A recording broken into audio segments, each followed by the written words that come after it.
Nesta videoaula, eu quero expor o texto Diferentes Olhares na Análise de Políticas Públicas, considerações sobre o papel do Estado, das instituições, das ideias e dos atores sociais.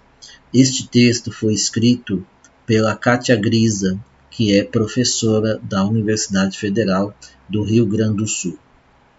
No texto, a autora expõe 4 abordagens teóricas para a análise de políticas públicas: o neomarxismo, o neoinstitucionalismo, o cognitivismo e a abordagem de redes de políticas públicas.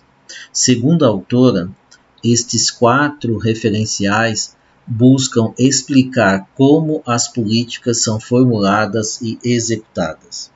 Para um neomarxista, o Estado atua em favor da burguesia.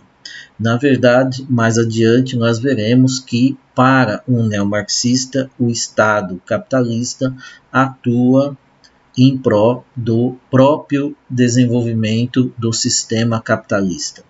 Enfim, continuando. Para um neo-institucionalista, as instituições condicionam as políticas públicas. Para a perspectiva cognitiva, as ideias condicionam a elaboração das políticas públicas. E para a abordagem das redes, as políticas públicas dependem de negociação com uma série de atores sociais.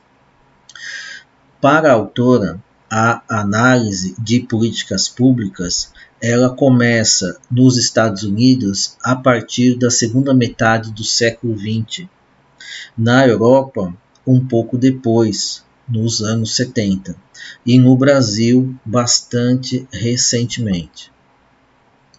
Entrando então nas abordagens, começaremos a expor as características do chamado neomarxismo.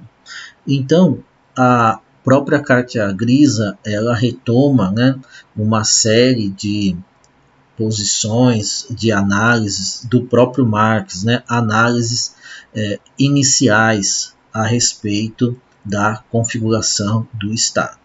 Então, segundo ela, o Marx, nos seus escritos iniciais, estabelece o Estado como órgão de classe, o Estado como órgão defensor dos interesses da classe dominante. No âmbito do capitalismo, se trata do Estado como defensor dos interesses da burguesia. Esta compreensão, segundo a própria Kátia Grisa, é relativizada no âmbito aí do pensamento do Marx, mas permanece a ideia de que o Estado atua a favor da burguesia. Os chamados neomarxistas, em especial o Pulantzas, o Miliband e o Klaushoff, atualizam esse debate a partir dos anos 60. Aqui na nossa exposição, nós vamos pegar apenas o que a autora fala a respeito da concepção do Klaushoff. Então, para o Klaushoff, o Estado não está a serviço de uma classe, mas do sistema capitalista. O próprio Estado depende do processo de acumulação capitalista. As condições de acumulação dependem do Estado, o qual adota a chamada seletividade. Então, segundo essa visão do Klaushoff, ao mesmo tempo que o sistema capitalista depende do Estado, depende de uma série de investimentos do Estado e, portanto, para isso o Estado elabora uma série de políticas públicas, o próprio Estado depende do desenvolvimento do sistema capitalista para o seu desenvolvimento. Então, haveria aí uma relação dialética entre Estado capitalista e sistema capitalista. É claro que, nesse processo, os capitalistas são beneficiados pela ação do Estado, embora isso seja um subproduto.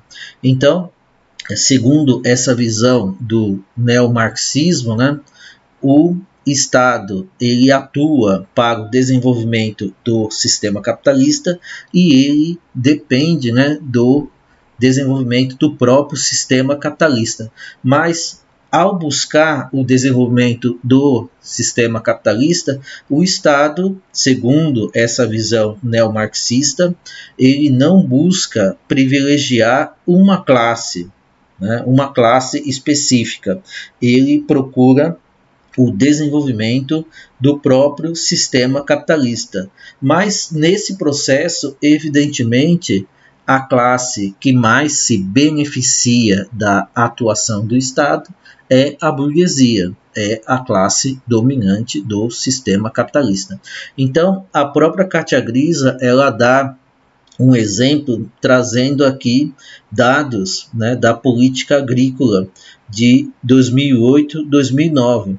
Então, nesse ano fiscal, o MAPA, que é o Ministério da Agricultura e Pecuária, ele recebeu do Estado o aporte de 65 bilhões de reais, enquanto a chamada agricultura familiar recebeu apenas 13 bilhões de reais. Então, uma diferença muito grande, né? Uma diferença aí cinco vezes, né? A agricultura familiar recebeu cerca de 5 vezes menos do que o agronegócio, né? Já que o chamado MAPA, o Ministério da Agricultura e Pecuária, ele privilegia, né, os interesses do agronegócio. Então, esse exemplo entra no âmbito aqui dessa exposição, dessa visão do chamado neomarxismo, que mostra o quanto o Estado capitalista, ao procurar o desenvolvimento do próprio sistema capitalista, ele não deixa, isso é verdade, de privilegiar os interesses da chamada classe dominante da burguesia, no caso aqui, né, da chamada burguesia agrícola, né, chamada, reconhecida também como agronegócio, enquanto a agricultura familiar, que começou a ter aportes, né, do Estado muito recentemente, ela recebe aí uma margem de recursos ainda assim muito inferior à recebida, né, pelo chamado agronegócio, né. Aí a autora continua dizendo: no entanto, os capitalistas não são os únicos que intervêm na elaboração e execução das políticas públicas. Aqui então ela está colocando, né, as limitações dessa abordagem, né, porque a questão das políticas públicas não envolve, né, como único ator, né, a relação entre burguesia, digamos assim, e trabalhadores, né? Existem outros atores que cumprem outros papéis, né, e que influenciam, né, as chamadas políticas públicas, né? É o caso, por exemplo, não só de atores, né, mas também de instituições, de ideias, né, de organização social dos próprios atores, né? Então, a partir disso, ela vai então discutir essas outras abordagens já colocadas aí no início dessa apresentação.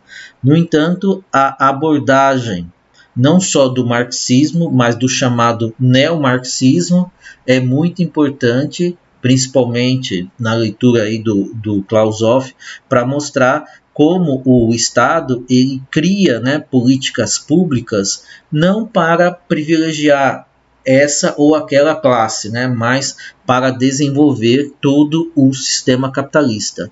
Porém, ao fazê-lo, ele termina sim privilegiando a classe dominante do sistema, que é a burguesia. Mas, repito, é uma abordagem ainda assim parcial, né, da análise de políticas públicas, porque nós temos que verificar o que acontece também no âmbito institucional, no âmbito das visões de mundo, das ideias e da própria articulação dos atores sociais na reivindicação de políticas públicas.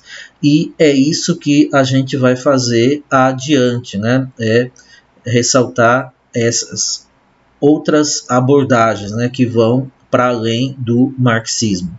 Mas eu vou terminar por aqui esta primeira parte, eu retorno na sequência, então, falando do chamado neo-institucionalismo. Muito obrigado.